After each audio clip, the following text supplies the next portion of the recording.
She donated, sat on the board that gave herself the money, brought a $4,500 coffee machine, and now the feds might be watching. Guys, we're here again. Another governor doing something that seems to be a bit shady. Let's get right into it. Welcome to Michigan, where the friends of the governor get $1 million hookups and the taxpayers have to deal with it whether they asked for it or not.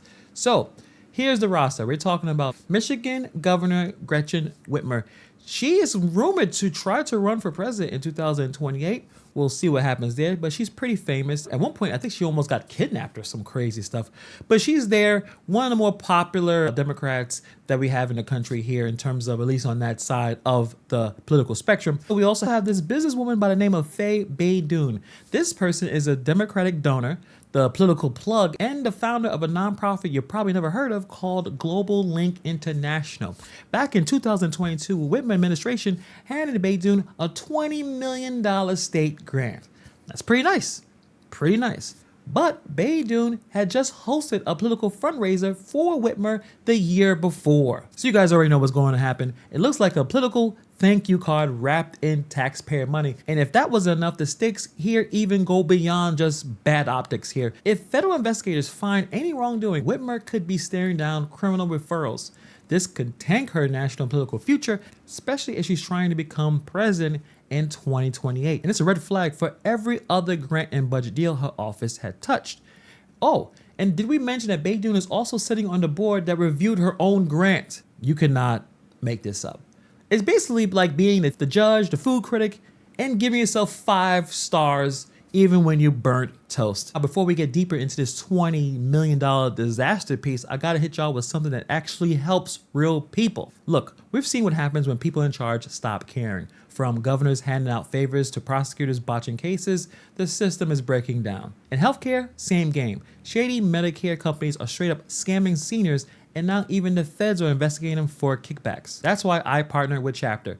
They're doing it right. Chapter compares over 24,000 Medicare plans to make sure that you or your folks aren't getting stuck with a plan that just helps some executive buy another yacht. You get to talk to a real person, not a robo voice or some offshore call center.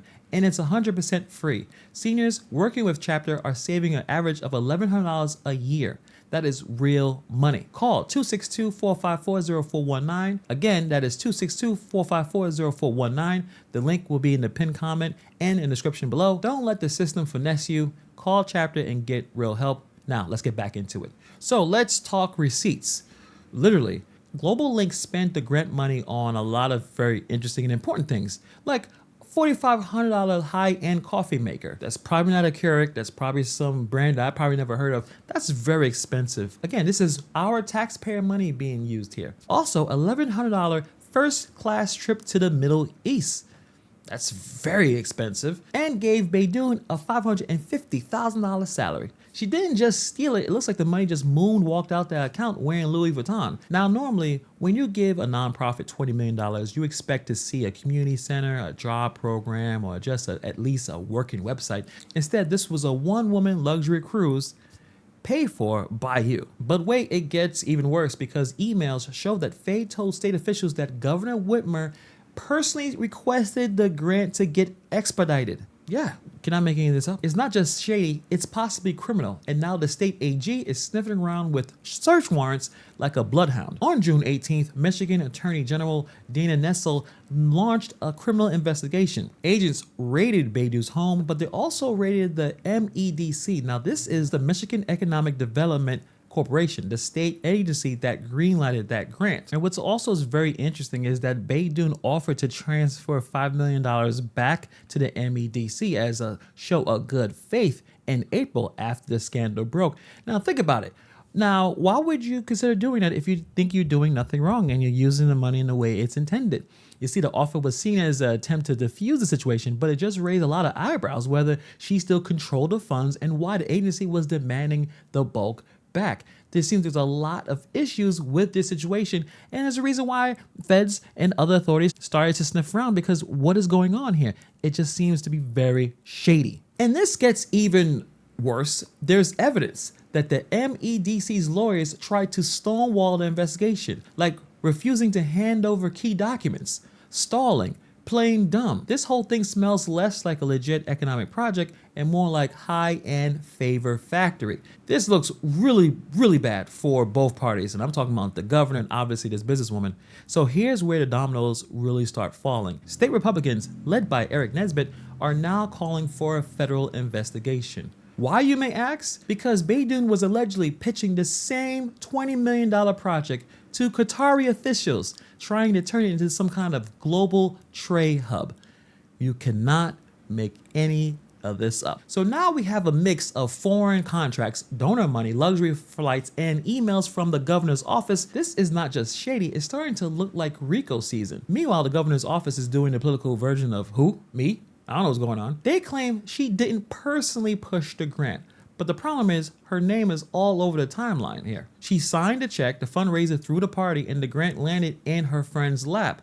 If that's not a political triangle offense, I don't know what is. Here's what happened since. The $20 million grant has been revoked. The criminal probe is still active, and now Michigan House and Senate are now suing each other over budget oversight, burning $260,000 in public funds like it's a clearance sale. While the Michigan lawmakers fight over money, the public just wants working roads and clean water. But meanwhile, watchdogs and reporters are now poking into other Whitmer-connected grants, because if this slipped through, what else did? If one rat made it out of the kitchen, you know that the walls have tunnels. When you hear the governor talking about that they're investing in the community, in reality, it looks like she's investing in her friends, in her donors, and her favors, in access for sale. Whitmer believed that this was probably politics as usual. Raise money, reward loyalty, and keep it moving. But this time it caught up, because one thing politicians forget, that the public might miss the speech, but they always notice when $20 million disappear. So what happens now? Whitmer hasn't been charged yet, but her name has been floating around in the same breath as criminal probe, foreign influence, and federal investigation. So we have seen how these things work. Ask Andrew Cuomo, ask Mario Mosley. One day you're on the cover of Time magazine, and next you're on Zoom trying to plead the fifth. This isn't just bad optics. It's a blueprint of how the public office gets turned into a private vending machine.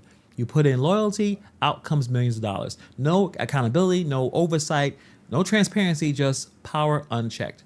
It's like Enron, but for state grants.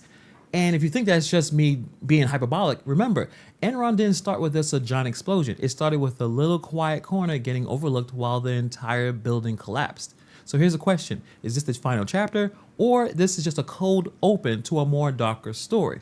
Because if this $20 million sweetheart deal was just an appetizer, what's going on with the rest of the menu? And who's still eating good while the rest of us foot the bill?